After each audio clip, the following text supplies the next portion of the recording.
Hi, my name is Vanessa. I'm a student of this university. Then I will answer the following questions. First question, part 2, individual circulation. A. There are 2 umbilical arteries and 1 umbilical vein. True. 2 arteries and 1 vein are found in the umbilical cord. B. Over 90% of blood passes the liver via the ductus venosus. This is false, since only 70 to 80% of blood passes through the venous duct to the liver. C. The foramen oval divides the left and right ventricle. It's false. The foramen oval is the one that allows the passage of blood from the right atrium to the left is cannon, with the other way around. But even so, it's no ventricle division. D.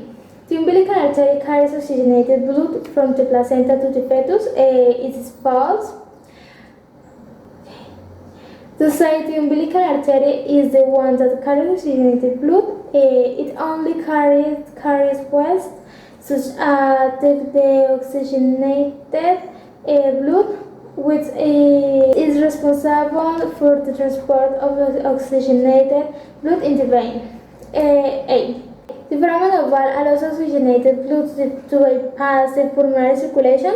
It could be said that is true because the foramen oval is in shape of circulation blood without recession to lungs, the one that prevents pulmonary bypass in the ductus arteriosus. 2 parts. Individual circulation. A. The dissociation curve of fetal hemoglobin is shifted to the left compared with adult hemoglobin, ensuring oxygen delivery to the fetus despite low oxygen partial pressures. True, because they are operating at the top of their function curves. V. It is the presence of the ductus arteriosus and large pulmonary vascular resistance which ensure most of the right ventricular output pass into the aorta. True.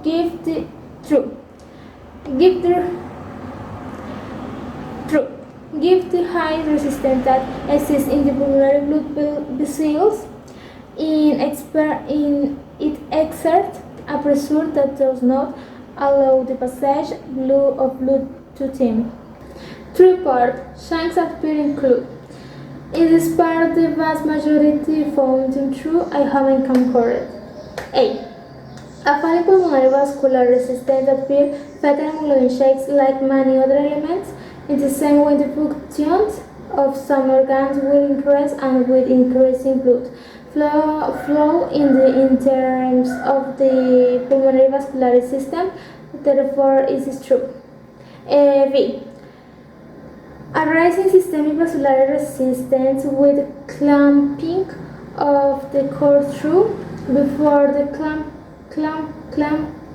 clamping of the cord decreases the circulation of blood throughout the umbilical vessels, and in the increase in the resistance of the systemic circulation system. C. An increase in epoxy pulmonary vasoconstriction.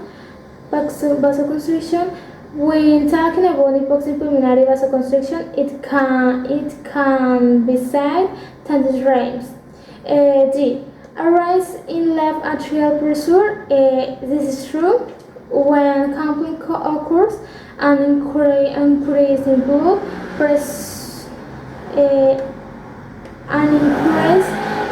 pressure is generated as a consequence, as will the pressure in the atrium and left ventricle.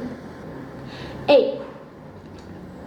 Closure of the ductus arteriosus with a 24 hours. True, the ductus arteriosus closes with a 24 hours after birth due to contract in the muscle wall of the artery. 4 parts. The following congenital hair lesions are cyanotic. A. Ventricular septal defect. Here a double outer or single salute right ventricular septum could be given.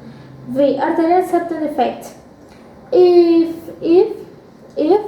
in the presence of permanent foramen oval pathology, there is a failure in the fusion of the septum valve with the foramen valve, where the septum valve in the part of the interatrial septum. C. Patent ductus arteriosus. Yes, which belong to the failure of the arterial closure, which result in respiratory problems and hypertension. Tetralogy of Fayot. According to the research sites, this pathology is also part of genetic heart disease, which consists of cardiac malformation secondary to hypoplasia of the infundibular portion of the ventricular septum. A. Transposition of the great arteries. Transposition of the great arteries.